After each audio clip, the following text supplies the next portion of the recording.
BPL এর ফাইনালে উঠেছে চিটাগাং কিংস, ফাইনালে প্রতিপক্ষ ফরচুন বরিশাল। এগুলো পুরনো খবর। তবে চিটাগাংবাসীর জন্য দুঃখের ব্যাপার হলো নিয়তির ফেরে লোকাল বয় তামিম ইকবাল হয়ে গেছে তাদেরই প্রতিপক্ষ।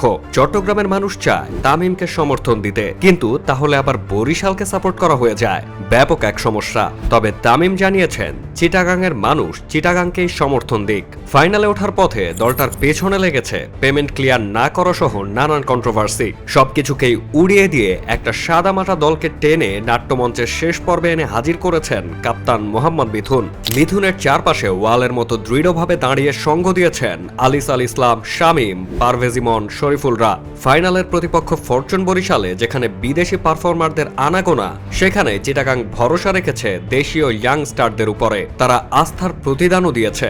দেশিদের পাশাপাশি বিদেশিরাও রয়েছেন দারুণ ফর্মে। কিংসের পাকিস্তানি সাইনিং হায়দার আলী, খাজানাফি আর হুসাইন তালাত এই নামগুলোর প্রত্যেকেই নিজেদের দিনের প্রতিপক্ষকে ম্লান করে দিতে পারে। রয়েছেন Lankan economic bowler Binura Fernando. English opener Graham Clarke কিছুদিন যাবত রয়েছেন অফ ফর্মে, কিন্তু ফাইনালে তার ব্যাট হাসলে তা হবে বরিশালের জন্য অশনি সংকেত। ফাইনালে হার্ড হিটার শামীম পাটোয়ারি আর পারভেজ ইমনকে আটকাতে বরিশালের অবশ্যই স্পেশাল প্ল্যানিং থাকবে।